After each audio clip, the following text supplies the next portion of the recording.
excited to now bring in the mayor of Sylvan Lakes, one of the prettiest little cities in the metro West Bloomfield area. Although I will say, Kegel's cute too, but I love Sylvan Lake. And I have to say, Mayor, I was out on the trail this past weekend. Your department and the Parks and Recreation Department does an amazing job doing the haunted trail for the kids. I don't know if you got a chance to swing by it, but what a great event for the kids, especially those wanting to celebrate Halloween during the pandemic. Yes, we're very lucky to have many volunteers in Sylvan Lake, from the Home and Garden Club to the Garden Club, Parks and Rec, and people who are doing individual things such as glow rolls, riding through the neighborhood in the evening, and inviting food trucks into the neighborhood to get us out of our houses into the open air and enjoy our wonderful neighborhood and still have some safe distancing contact with our friends and neighbors. Yeah, the line for, I think it was Petey's, or Pete's or Petey's, the cider truck and the donut truck this past weekend was very long, but well worth the wait. When they said that was the best food truck and donut truck, they were not kidding. Those were some of the best donuts. Can you talk a little bit about the sense of community in Sylvan Lake, because you are a smaller community? Yes, we're about 815 homes. We have about 65 apartments over on the other side of Orchard Lake Road. We have people who are active in providing food and services for people who are unable to get out into the neighborhood. Midge Davidson and her group of people have done just a fantastic job during this COVID situation, providing food and help to people. I know that they're planning on doing some things for Thanksgiving. So this is a real example of community people just reaching out. They're just wonderful people doing what they can to help other people.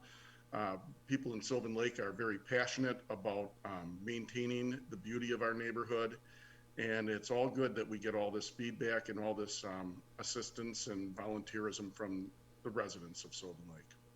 They are very passionate about Sylvan Lake and your community, and I know there's been a lot of pushback on the development of the property that used to be the old school there on Orchard Lake next to DTE. Can you give us an update on that piece of property and where things stand? Yes, that's a very interesting piece of property, or very interesting story. Goes back many years. We have a developer that has purchased the property. They came to Planning Commission. They made basically a public comment about a plan or a concept that they would like to have. It's a concept that would normally use the plan unit development ordinance to do the development, because it's a mixed use development, which would have different things on it for this type of a concept, where it could be commercial in the front, maybe restaurant or two, and then some type of residential on it. And our ordinance did not allow any multifamily. So going back to that particular point in time, Planning Commission worked on trying to reword the planned unit development ordinance so that multifamily units might be able to be put onto the property. And then we had a density issue of a maximum of 5 units per acre. And most developers, when they want to do a mixed use development, want to have more than 5 units per acre. And we were trying to put verbiage in there that would allow the developer to potentially have more than 5 units per acre, provided the plan had exceptional merits to it. And these can be things like lead engineering, green spaces, maybe what they're doing for the community, like a dog park area, things that might give us reason to go ahead and allow them to have a higher density. And the main idea of this planned unit development ordinance is to allow a developer to bring the highest and best use to this property and propose it to the city. One of the things interesting about planned unit development proposal from the developer is when they come to the city and say, oh, this is what I want to do. And if the developer comes with a proposal that says, oh, I want to put 300 apartments on here because you allowed me to have more than 5 units per acre, the city doesn't need to accept this proposal. We can simply say, our maximum density is 5 units. We don't see that your plan meets the merits of this higher density, and we're not going to we're not going to allow it. We need to go back drawing board and discuss it some more. And so where the proposal is made to the city on a development proposal, it's more of a negotiation at the start until you finally get to what everybody agrees to, and hopefully it does provide the highest and best plan for the property. What we ended up doing with this at the end of the day, because it was zone community service at the time, the developer came to us and said, hey, I want to have a possibility of either selling the property or getting it developed more easily. And for that, I would like to have it zone C2. There were a lot of things like tattoo parlors and other odds and ends that we weren't really interested in having in the district or on that area. And fortunately for us, the developer made some exceptions and said, okay, I want C2, but I'm going to take out all these different uses. So we finally ended up rezoning it C2, and it makes very good sense that it's zone C2 now because it's situated between a Bloomfield Township piece of property, which is zone light industrial, and on the other side of it, we have fast food restaurants, which are zone C2. And then on the back side of the property, we have what's the rails to trails. So we've got 60 feet between the back of the residential houses. And then this type of a C2 arrangement makes it very clear what the setbacks need to be on the property. So if they want to develop it, now they can more easily do it under C2, but chances are it will still be brought forward or brought back to the city probably as a mixed use using the planned urban development ordinance. So we'll see what goes on. I'd like to let the developer come back to the city, make meetings with residents at the community center, get feedback and interaction between the groups, and help and make sure that everybody understands what's the highest and best use for the property, and for the developer to understand the concerns of our residents. Well, the COVID-19 crisis has definitely put a damper on a lot of development, not just in Sylvan Lake, but throughout the Metro Detroit area. But one development that is moving forward there in your city is the restaurant that is right there across the street from City Hall. I ride and bike the trail every day. I'm excited for when that restaurant opens. Do you want to give us an update on that? Well, we are hoping, and the developer is hoping to have that opened up in the spring of 2021. Hopefully by then we'll find a new normal that allows us to get out and about and have a higher density occupancy in these restaurants, because obviously they need to fill the restaurants when people want to go at the busy time to make their business models work. It's a farm to table restaurant. It's going to be a destination type restaurant, and we're very excited that they have chosen Sylvan Lake to put this wonderful restaurant in. And what's really interesting is this Orchard Lake corridor is really proving to be an excellent location for businesses and restaurants. I think the restaurants here before COVID were all doing very, very good. We just had a big market study done by the Gibbs Group to look at the Orchard Lake corridor. And what we found is that there's a very high level demographic around our community that is coming to this Orchard Lake Road area to spend their money. And the people around this area have disposable income that for sure can support a number of different businesses on Orchard Lake Road.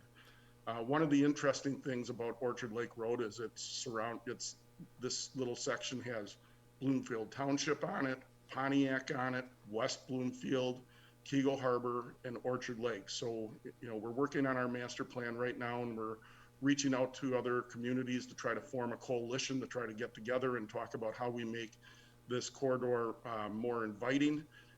Interestingly enough, when the Gibbs Group did their survey of the business district in Sylvan Lake, it was found that we only have a 6% vacancy rate along the space on Orchard Lake Road versus the 9% that is the standard rate for nationwide in a suburban market like this. So a lot of people are always saying that there's a lot of vacancies on this Orchard Lake Road, but I don't think a lot of times we don't see the positive things, we only see the negative things. And this is a very, very great area to come and put your business in. And we're very happy that the Sylvan Table has decided to make a location across from City Hall, and they've got greenhouses and space, and they're going to have outside dining, and it's going to be a great addition to the dining corridor of Sylvan Lake and Kego Harbor and Orchard Lake. So we're very excited to have them here. Mayor Aron Lorenz joining us from the City of Sylvan Lake on the Oakland County MegaCast today. We are broadcasting, as always, on Civic Center TV on Birmingham Area Municipal Access 89.3 Lakes FM, and today on the Facebook page of the West Bloomfield Township Clerk's Office as well. And thank them for joining us on today's edition of the program. Mayor, last night the city held a city council meeting once again virtually via Zoom. That was a meeting that was supposed to be last week, but of course was postponed for a week due to decisions being made at the state level regarding the Open Meetings Act in reaction to the Supreme Court of the state of Michigan striking down the governor's executive orders that of course impacted the Open Meetings Act. How have these virtual meetings changed or added different nuance to how city business is being done from the council level, from commission levels as well, as we continue on into 7+ months of the pandemic? Well, at the council level and the planning commission level, I think it has, we've transitioned into using Zoom meetings, and it's very productive, and it's great that we have these streaming opportunities to communicate with each other. I'm sure we've all done this with family and friends and business at this point. For the community, I think it's very frustrating because, they like to come to the meetings in person if they want to make public comment.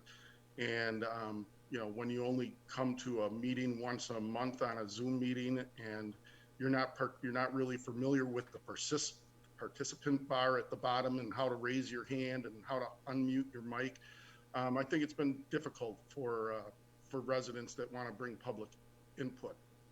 And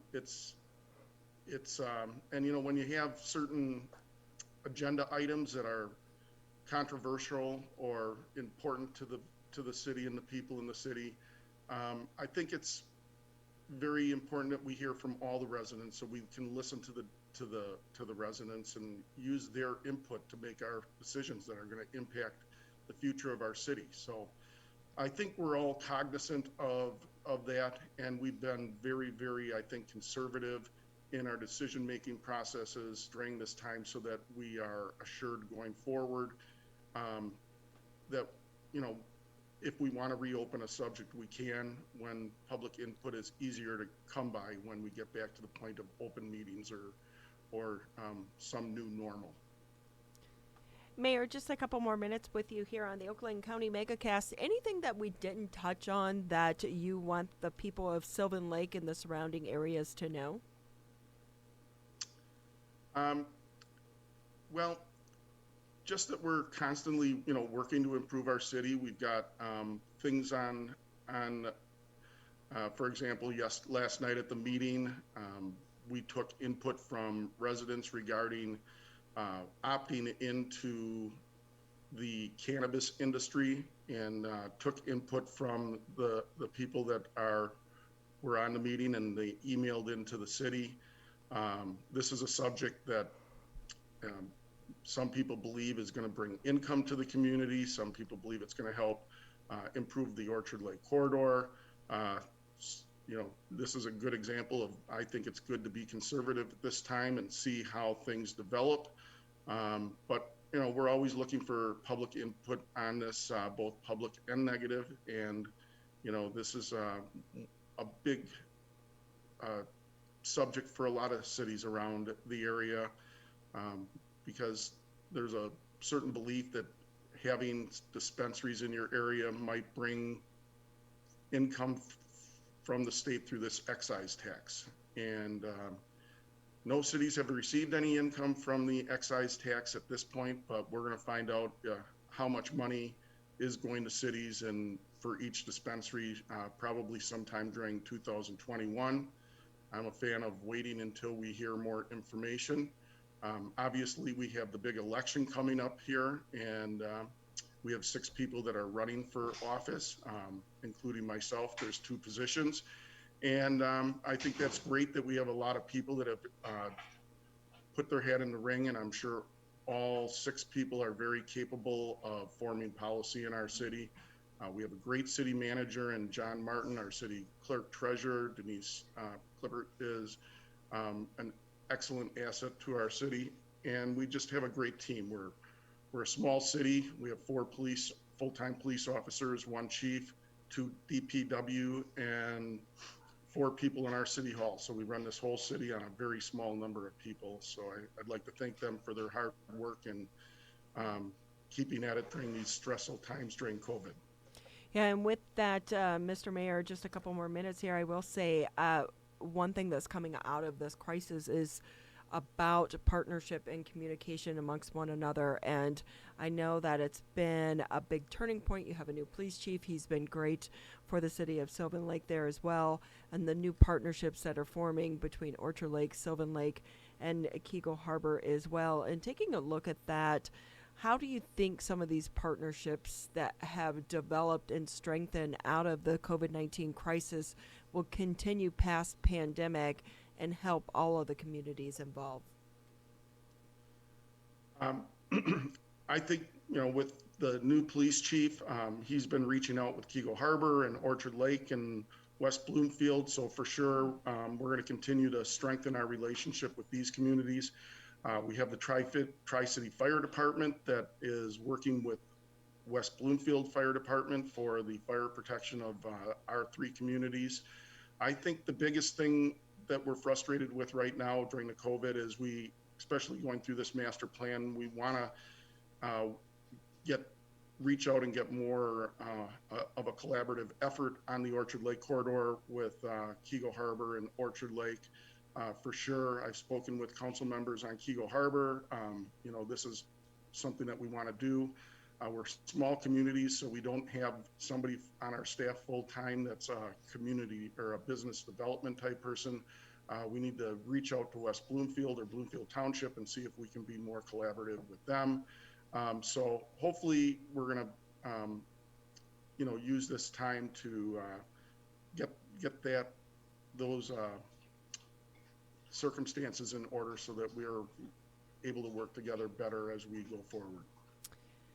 Mayor Aron Lorenz with us here on the Oakland County MegaCast for the City of Sylvan Lake. And quickly, I know there are a couple of the fast food restaurants you mentioned earlier that are sitting there. I believe Kentucky Fried Chicken as well as was Checkers, or I believe Checkers became Kentucky Fried Chicken.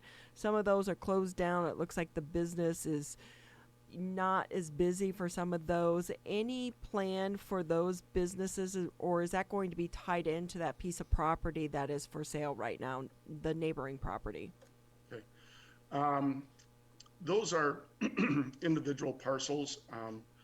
They are controlled by private people. I know that the Checkers is under contract with somebody. We don't know who it is or what they want to do with it. The Burger King wants to lease the property to somebody. There's not really a lot of property for sale in the Orchard Lake Business District. There's properties for lease, but not for sale. We don't really know what the owners, have planned for that property at this time. So I can't provide any insight, and I don't have a crystal ball. Well, I vote for a Starbucks down there, because it's not far off the trail. We could swing in and get our coffee, and it would be great. So thank you so much to the mayor for taking time out of your busy schedule to be with us. Always great to have you on the show, and members of your team as well, to bring us up to date on all things going on in the city of Sylvan Lake.